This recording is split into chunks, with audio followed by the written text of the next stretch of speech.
Hello, നമുക്കില്ലേ sticker ഉണ്ടാക്കിയെടുത്താലോ? First തന്നെ ഞാൻ കുറച്ച് ഡ്രോയിങ്സ് ചെയ്തെടുത്തിട്ടുണ്ട്. ഞാൻ എന്നിട്ട് അതിൻ്റെ മേലെ കൂടെ സ്കെച്ചോ സി ഡി മാർക്കർ വെച്ചിട്ട് നിങ്ങൾ വരച്ചെടുക്കണം കേട്ടോ. ഞാൻ ഇവിടെ സി ഡി മാർക്കർ വെച്ചിട്ടാണ് വരച്ചത്. ആർട്ട് ലൈനിൻ്റെ സി ഡി മാർക്കറാണ് കേട്ടോ ഞാൻ വെച്ച് വരച്ചത്. കുറച്ച് തിന്നായിട്ട് വരക്കാൻ പറ്റും. സ്കെച്ചാകുമ്പോൾ കുറച്ച് കട്ടിയിൽ വരും. അത് ഒഴിവാക്കാൻ വേണ്ടിയിട്ടാണ് ഞാൻ അതെടുത്ത് ഈ സി ഡി മാർക്കർ എടുത്തത്. ഞാൻ എന്തൊക്കെ വരച്ചെന്ന് വെച്ചാൽ ഒരു ഫ്ലെമിംഗോ വരച്ചു, യൂണിക്കോൺ വരച്ചു, ആനക്കുട്ടി വരച്ചു, ഒക്ടോപ്പസ് തോന്നുന്നു, പിന്നെ ലവ്ചിന് വരച്ചിട്ടുണ്ട്. നമ്മൾ ഓയിൽ പേസ്റ്റൽസ് വെച്ചിട്ടാണ് കളറൊക്കെ കൊടുത്തത്. ഞാൻ ജസ്റ്റ് ബ്ലെൻഡൊക്കെ ചെയ്തിട്ട് ലൈറ്റ് ഉണ്ടാക്കുക കത്തിച്ചാട്ടം കൊടുത്തത്.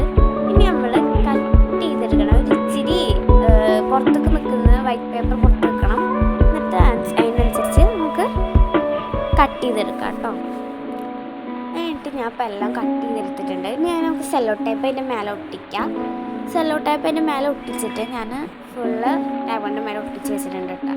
ഇനി നമുക്ക് ബട്ടർ പേപ്പർ ഉണ്ടെങ്കിൽ അതെടുത്താൽ മതി, അല്ലെങ്കിൽ നമ്മുടെ ട്രാൻസ്പാരൻറ്റ് ഷീറ്റ്